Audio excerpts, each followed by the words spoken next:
Jadi gini, tanggal 6 saya sidang kan yang sama si botak itu, yang baru setengah jalan tiba-tiba saya lemas terus kan, saya lemas habis, itu benar-benar saya udah mau kolaps di situ ya, sehingga saya minta pulang tanpa izin sama hakim ya. Besoknya saya dicek di rumah sakit di sini, ternyata tekanan darah saya sudah drop habis ya, sudah bahkan malamnya bayangin tekanan darah orang sampai 95 ke 40-an. Itu katanya sudah waktunya mati itu. Normalnya, Iya. ukuran abangnya, Hah? untuk ukuran usia abang normalnya berapa? 120-80 kan yang normal. Paling bawah itu 60 lah paling bawah. Ya, ini saya udah ke 40 ya.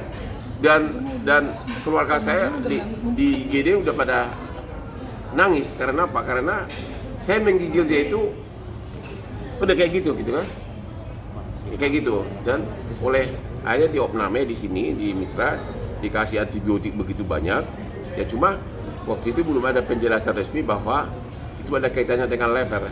Saya pernah jam 2 subuh pada saat itu tanggal berapa itu? Tanggal 21 ya? Tanggal 21 ya? Satu kemarin. Hah? Oh ya, sorry. Yang saya itu kan tanggal 20 itunya ya. Tanggal 20 itunya kan yang sidang.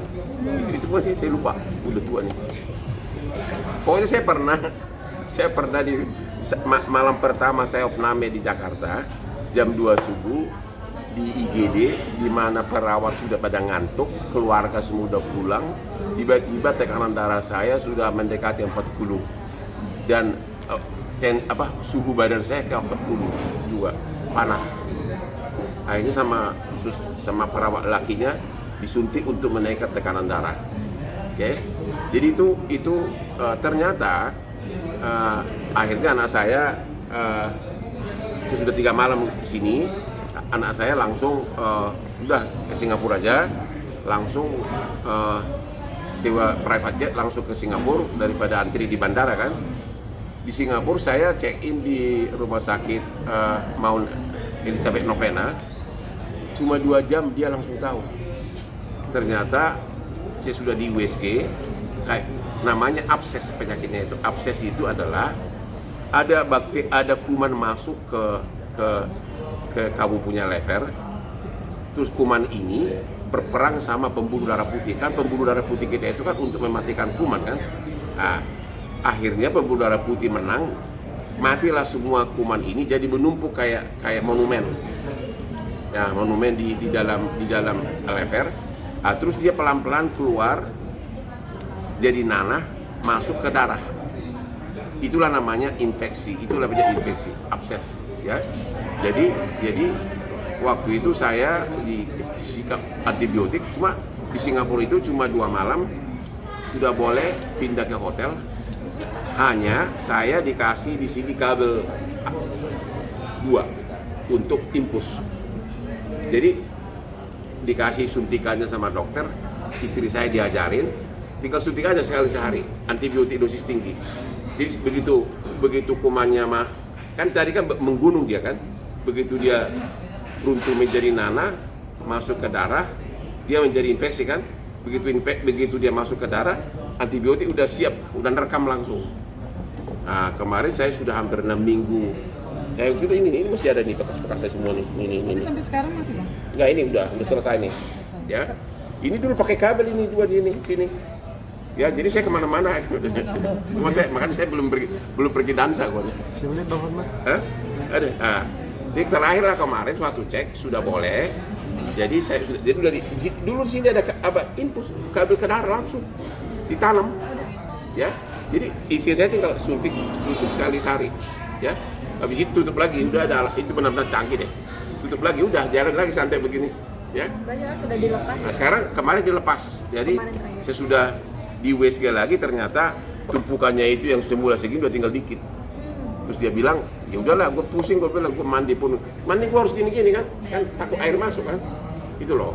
Jadi udah sekarang mungkin masih ada dikit. Saya dikasih, kalau dulu kan dikasih 4 suntikan tiap hari gitu kan, antibiotik, itu segala macam untuk 3 minggu sampai suntikannya sampai segini panjangnya. Ya kan sekali suntikan buang kan. Nah, sekarang cuma dikasih pil. Antibiotik ya. Antibiotik, ya itu. Sekarang mungkin minggu depan udah bisa dansa lagi dengan yang cantik. Ada pantangan bang dari dokter Singapura? Hah? Pantangan. Pantangannya satu, kurangin alkohol. Karena dia bilang orang yang begitu kita minum alkohol, lever itu juga ikut goyang gitu loh, ikut berdansa ya. Ya. Kedua, kurangi kerjanya. Nah, saya memang terlalu, ya namanya gimana sih pengacara terlalu laku gimana sih? Semua perkara besar gue yang pegang. Selama ini kan jam 3 subuh saya udah kerja. Sekarang saya ganti, saya olahraga sekarang. Tadi saya di Ancol, ya, udah jalan di kompleks. Saya tiap pagi jalan, makanya gara-gara bosan jalan, iseng-iseng aja kasih ceramah hukum tiap pagi, termasuk mengenai RK ini. Tapi yang ceramah hukum yang berbobot gitu loh. Berarti untuk kerja subuh ini sudah dihentikan ya? Dikurangi bukan dihentikan. Karena gini loh, sejak corona saya itu udah gak pernah ke kantor. Saya menikmati kerja di ruang kerja dekat kolam renang saya. Ya, jam 6.30 pegawai itu udah pada datang. Hanya untuk kasih laporan. Saya sambil renang, terus tiba-tiba, perkara nomor sekian gimana gugatannya? Ya, anak gua lapor dipikir kolam renang, gua renang lagi. Kan kita udah ibarat Bruce Lee kan, udah senior bidang kungfu, jadi apapun dikasih udah langsung gitu loh. Saya kalau meeting sama klien, saya banyaknya di kafe-kafe.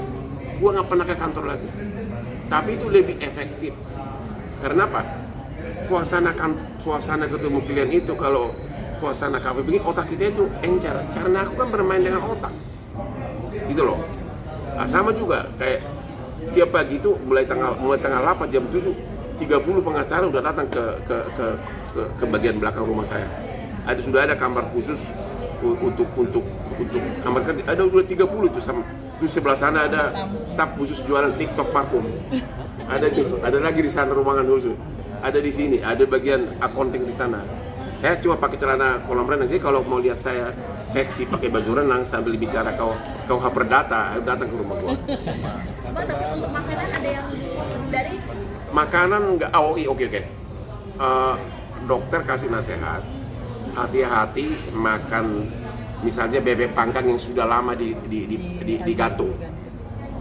Yang sudah lama digantung, itu katanya bisa masuk bakteri. Kalau berjam-jam digantung di mana itu? Di etalase itu bahaya gitu. Jadi usahakan makan yang langsung, yang habis dimasak gitu loh, masih mati kumannya. Itu. Hindari itu. Ya. Hindari makanan yang lama digantung. Kayak bebek panggang lah.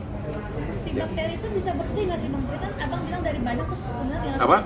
Bakteri yang di dalam pembuluh darah ini kata abang kan tinggal sedikit kan? Iya, makanya sebenarnya sih harusnya saya minggu depan datang, tapi kan saya tahu minggu depan sih saya percepat. Jadi bakterinya itu masih ada dikit. Nah, nanti saya akan datang lagi. Cuma ada satu lagi yang perlu dilakukan adalah endoskopi, yaitu punya kita itu usus dibor dari belakang. Jadi kelihatan semua. Ya untuk ngecek untuk ngecek usus sama semuanya, apakah ada kanker, apakah ada kotoran atau kuman. Nanti kemarin itu harusnya saya di endoskopi, tapi lupa saya tidak boleh makan obat pengencer darah. Saya lupa, ternyata malam itu saya masih makan. Rupanya 5 hari sebelum di endoskopi harus berhenti pengencer darah. Jadi saya harus berkali ke Singapura nanti. Rencana tanggal 28 di endoskopi. Tapi itu hanya mengecek rutin, karena sampai sekarang nggak tahu itu kuman dari mana. Saya kira dulu dari berang-berang, yaitu dia gigit tangan saya. Dokter juga berkata bisa iya bisa tidak. Cuma sebelum digigit oleh berang-berang, istri saya udah bilang, saya pernah malam-malam 2 kali minta obat Panadol. Dekolge yang kedingin apa? Panadol ya? Nah? Paracetamol. Paracetamol, ya. Saya yakin bahwa itu bukan berang-berang. Dia bilang sudah ada gejala sebelumnya, apalagi sebelumnya saya terlalu capek ke IKN, ya. Terbang ke Balikpapan, dari Balikpapan ke IKN pulang pergi 6 jam di jalan. Lemas banget saya. Ya, besoknya sidang. Itu loh.